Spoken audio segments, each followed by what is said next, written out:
In a bustling modern city, there was a young man named Marco. He was smart, ambitious, had a stable job, a private apartment, and big dreams. However, Marco made a serious mistake. He didn't value time. He spent hours scrolling through his phone, watching movies, and procrastinating on important tasks. Marco's father often warned him, "Time is precious. If you waste it, you'll regret it later." But Marco never listened. He always thought there was plenty of time and that he could do everything later. One day, his manager assigned him a major project, a rare opportunity to prove his skills and earn a promotion. Instead of starting right away, Marco kept postponing, thinking, "I'll do it tomorrow."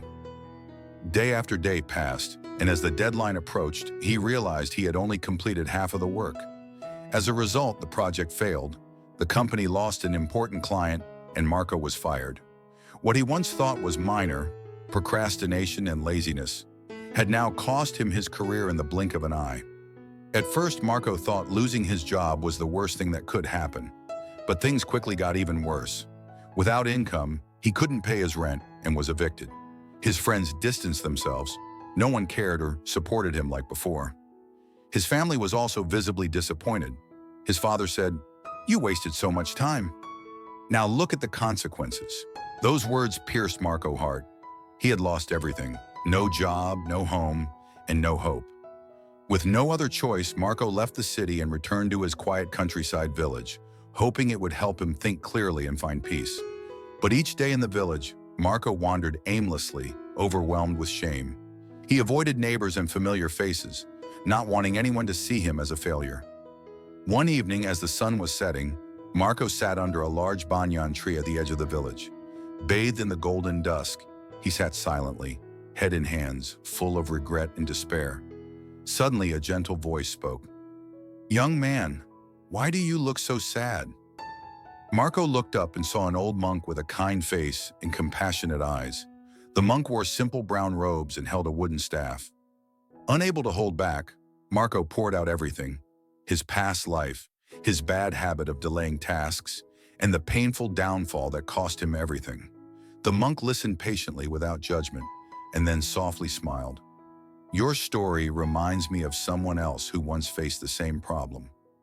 The monk began to tell Marco about a farmer named Gopal, a hardworking man who made one big mistake. He disrespected time. Gopal made his living from farming and was responsible for his land. But every morning, he woke up late and delayed his work, always saying, "I'll do it tomorrow." When the planting season arrived, Gopal kept procrastinating. He believed there was still plenty of time. But by the time he sowed the seeds, the rain had already come, and the seeds didn't sprout properly. When harvest season came, Gopal's fields were empty.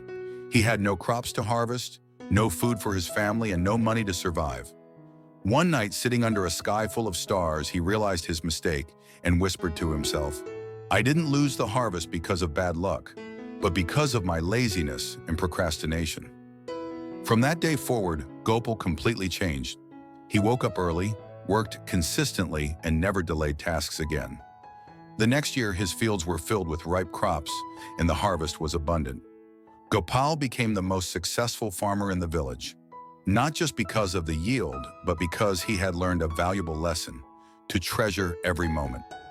Finishing the story, the monk looked into Marco's eyes and said, "You see, Gopal failed because he didn't value time, but he changed and succeeded. You can too." After hearing the story, Marco sighed and asked, "But what about me? I've already lost so much. How can I start over?" The monk smiled gently and said, "You haven't lost everything. You still have one priceless thing: time. Time is like a seed. If you plant it wisely and nurture it carefully, it will bloom into success. But if you keep wasting it, your life will stay barren, like Gopal's empty fields." As he spoke, the monk pulled a small hourglass from his robe and handed it to Marco. "Keep this with you. Whenever you feel lazy or tempted to delay, watch the falling sand. Once it runs out, you can't get it back. Time is the same." Touched deeply, Marco accepted the hourglass. He bowed and thanked the monk, then quietly returned home with a new determination: to change his life, starting now. From that day forward, Marco transformed. Each morning, he woke up early and created a clear plan for the day. He disciplined himself, finished tasks on time, and stayed away from distractions like social media and entertainment. Although the beginning was difficult, Marco persisted. He took on small freelance jobs, working diligently and responsibly. Clients began to trust him, and more opportunities came his way. Before long, he landed a full-time job, a turning point in his rebuilding journey. Moreover, Marco chose to return to his family and apologize for his past mistakes. His father, once disappointed, now smiled and said with emotion, "I'm proud of you, son. You've learned the value of time."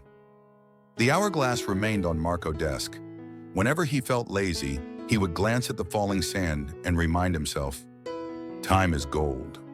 Don't let it slip away in vain."